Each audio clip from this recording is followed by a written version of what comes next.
हाँ प्यारे मित्रों, नमस्कार। एक बार मैं फिर हाजिर हूँ आपके सामने आपका एक प्रकरण लेकर के। और प्रकरण क्या होगा? आपकी अनिवार्य हिंदी की पुस्तक क्षितिज भाग 2। क्षितिज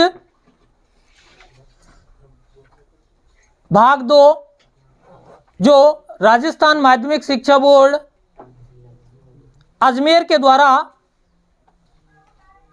चलाई जाती है। आज हम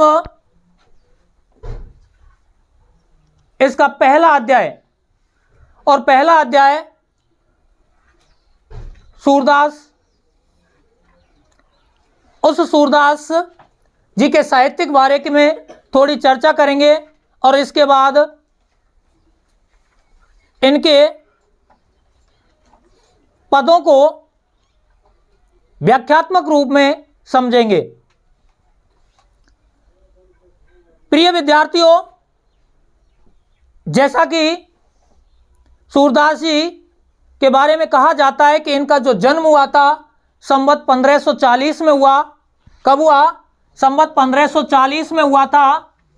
अगर हम सन में बात करें तो 1483 ईस्वी में इनका जन्म माना जाता है।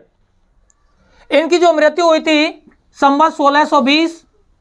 अगर सन में बात करें तो सन 1563 ईस्वी में इनका देहावसान हो गया। प्यारे मित्रों, सूरदास जी कृष्ण भक्त कवि थे। कृष्ण भक्त कवि सूरदास का जो जन्म माना जाता है वो आगरा मथुरा के बीच स्थित एक रूनकता नामक गांव में माना जाता है। प्रिय विद्यार्थियों, आगरा और मथुरा के मध्य में एक रेणुका क्षेत्र पड़ता है और उस रेणुका क्षेत्र में एक रूनकता गांव है यमुना नदी के किनारे।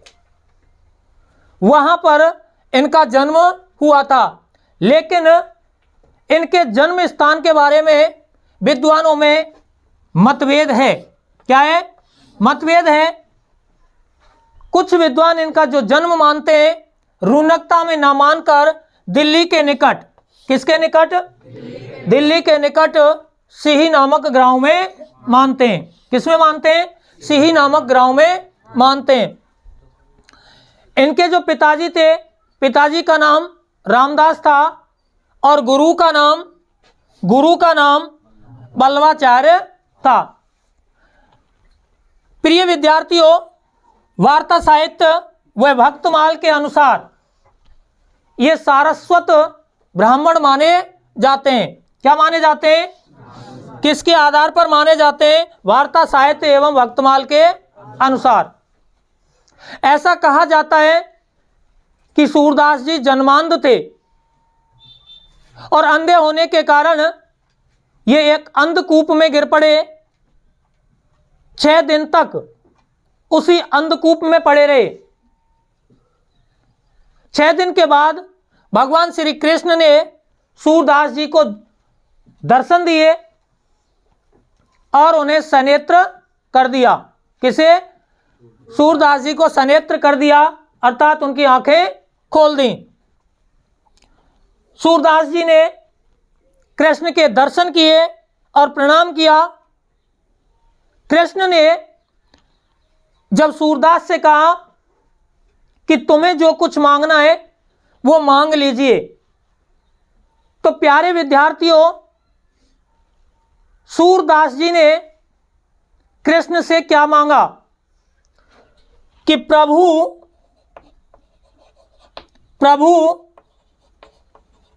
जिन नेत्रों से मैंने आपके दर्शन किए हैं, उन नेत्रों से मैं सांसारिक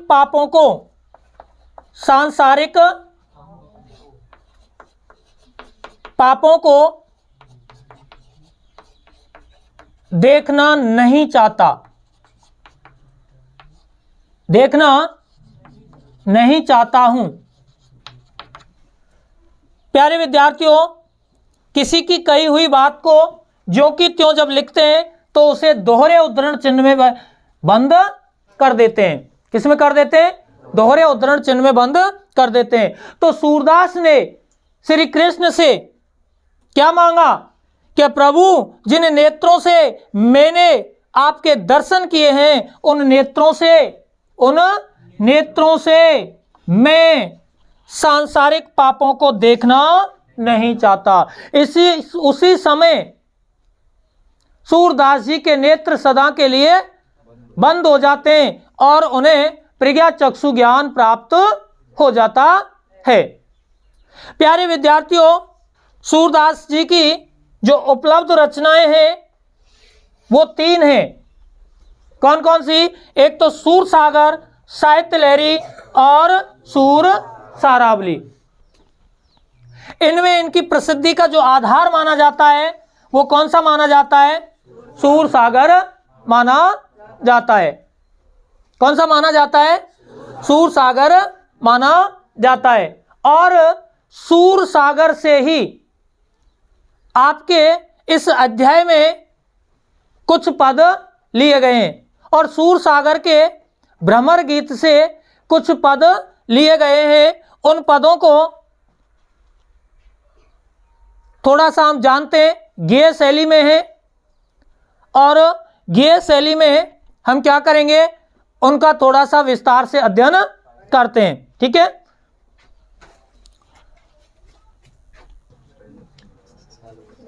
देखिए प्यारे विद्यार्थियों, हम पाठ का परिचय करते हैं। इसमें भ्रमर गीत से आपके 4 पद लिए गए हैं और 4 में पहला जो पद है बूझत श्याम। देखिए, इस अध्याय में प्रस्तावित पहले पद में कृष्ण और राधिका के प्रथम मिलन का वर्णन है। अर्थात ब्रज में जब कृष्ण और राधा पहली बार मिलते हैं तो फिर एक दूसरे का परिचय किस तरह से आपस में लेते हैं। राधिका बहुत ही चतुराई से कृष्ण की खूबियों एवं खामियों को व्याज स्तुति में कहे जाती है, यानी बातों ही बातों में सारी बात कहे जाती है। अंततः कृष्ण राधिका को अपने साथ खेलने के लिए राजी कर लेते हैं। बड़े चतुर कृष्ण भोली वाली राधा को अपनी बातों में फंसा लेते हैं और उन्हें अपने साथ खेलने के लिए राजी कर लेते हैं। देखिए, बड़े सुंदर ढंग से सूरदास जी ने रचना की है और रचना पूरी की पूरी ब्रज भाषा में है। किस भाषा में? तो प्यारे मित्रों, ब्रज भाषा में पहले तो ये जान लो, ब्रज और ब्रज कहते हैं गाय के झुंड को, और ब्रज में यानी गायों के झुंड में निवास करने वालों को क्या कहते हैं? ब्रजवासी कहते हैं। और गायों के झुंड में रहने वालों की भाषा को क्या कहा जाता है? ब्रजभाषा कहा जाता है। तो सूरदास जी ने उन्हीं की भाषा में वर्णन करते हुए क्या कहा है, सुनिए। अरे बूझत श्याम कौन तू गोरी। श्री कृष्ण राधा से पहली बार परिचय पूछ रहे हैं कि हे गोरी। गोरी किसके लिए आया? राधा के लिए। कि गोरी तुम कौन हो? कृष्ण ने राधा से पूछा। आगे पूछा अरे कहाँ रहते काकी है बेटी, देखी नहीं कबहू ब्रज खोरी। ब्रज खोरी कहते हैं ब्रज की गलियों में। अरे राधा तुम कहाँ रहती हो, किसकी बेटी हो, किसकी बेटी हो? तुमको हमने आज से पहले कभी भी ब्रज की गलियों में नहीं देखा। आगे प्रत्युत्तर में राधा कृष्ण से कह रही हैं, वही ब्रजभाषा में क्या कह रही हैं? हरि काहे को हम ब्रज तन आवत, खेलत रहत आपुनी पोरी। पोरी कहते हैं दहलीज या घर का मुख्य दरवाजा। हे कृष्ण, काहे को हम ब्रज तनावत, हम क्यों आए, हमारा क्या काम पड़ा है यहां आने का?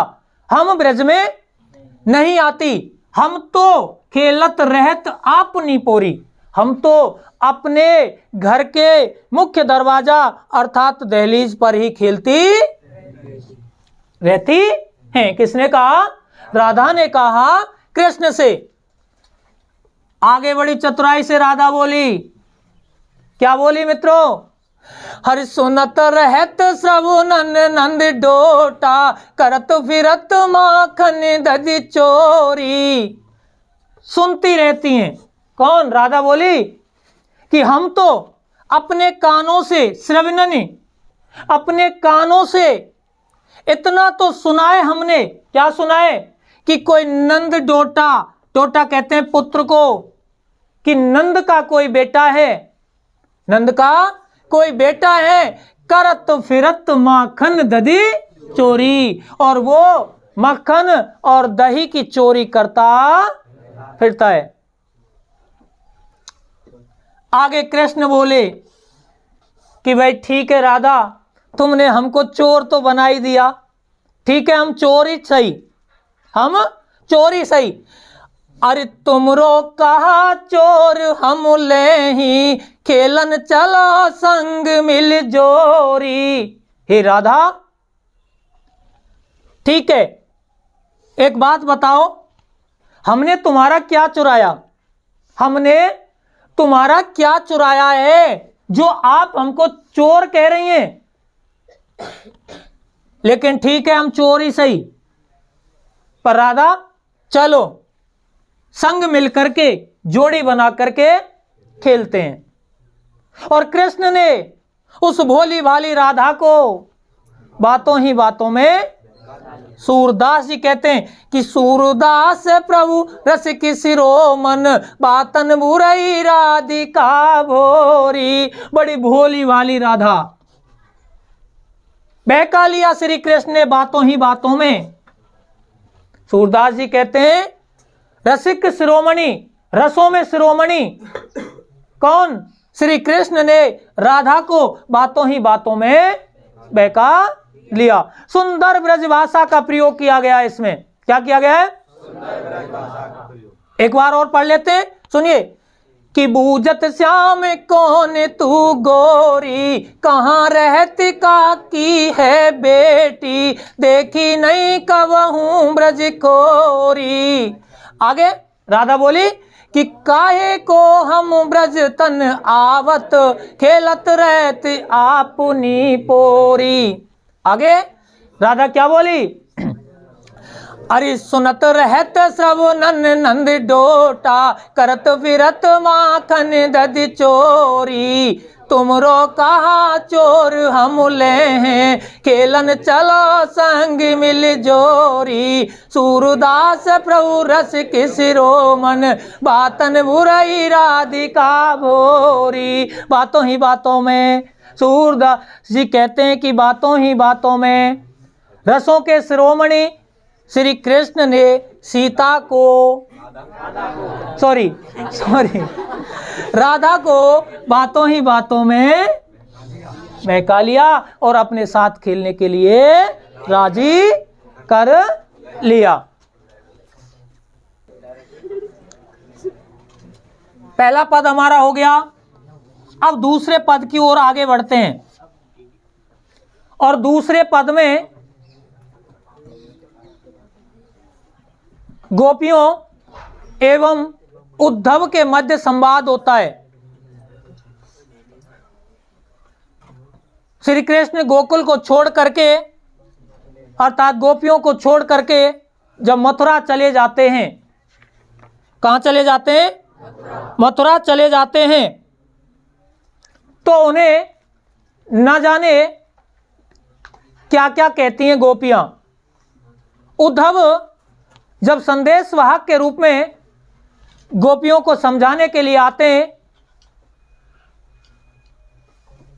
कि प्रेम मार्ग को छोड़ करके तुम योग साधना में लग जाओ, इस तरह का संदेश जब लेकर के आते हैं तो उसी समय एक भंवरा आ जाता है और उस भंवरे को माध्यम करके गोपियां कहती हैं, क्या कहती हैं? कि मधुकर श्याम हमारे चोर। मधुकर, भंवरे, अरे भंवरे, तेरा जैसा रंग रूप है ऐसे ही रंग रूप के हमारे श्री कृष्ण थे, श्याम थे, लेकिन बड़े छलिया निकले, बड़े चोर निकले, वो तो चोर हैं। मधुकर श्याम हमारे चोर, मन हर लियो तनक चितवन में। अरे मन हर लियो तनक चितवन में, चपल नैन की कोर।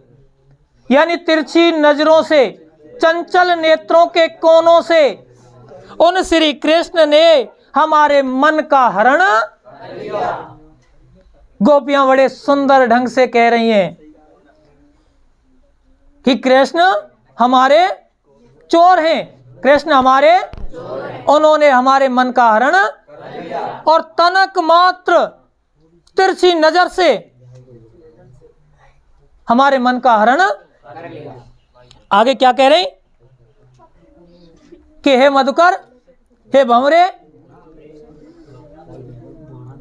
पकड़े होते हृदय उर अंतर, प्रेम प्रीत के जोर। हमने श्री कृष्ण को अपने प्रेम प्रीति के बल पर, अपने प्रेम के बल पर अपने हृदय में बसा के रखा था। और कहते हैं हृदय को, यानी हृदय के अंदर उनको हमने बसा करके रखा था। किसके बल पर? प्रेम प्रीति के बल पर। लेकिन उन्होंने हमारे साथ अच्छा धोखा दिया। क्या कह रही हैं?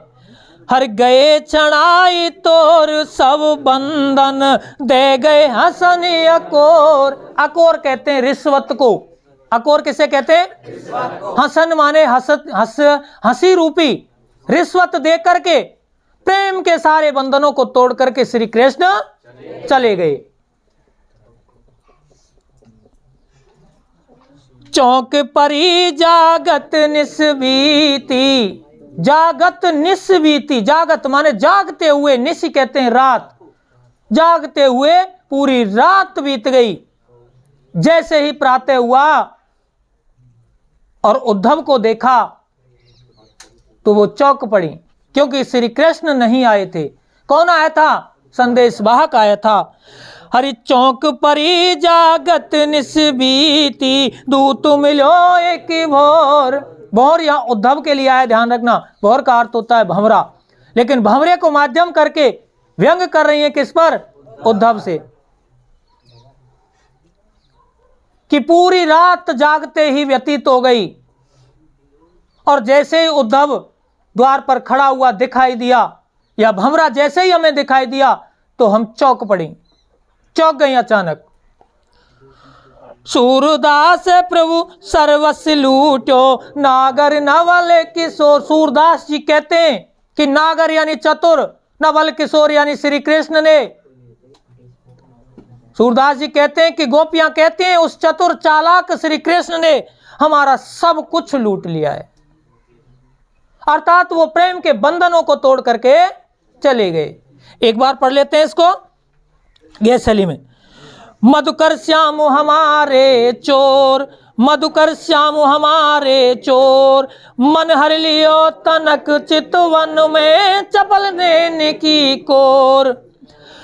हरि पकड़े होते हृदय उर अंतर, प्रेम प्रीति के जोर। गए चढ़ाई तोर सब वंदन, दे गए हसनी अकोर। चौक परी जागत निस्बीती, दूत मिलो एक बोर। सूरदास प्रभु सर्वस्व लूटो, नागर नवल किशोर। तो ये हमारा ये दूसरा पद हो गया। नेक्स्ट वीडियो में हम अगले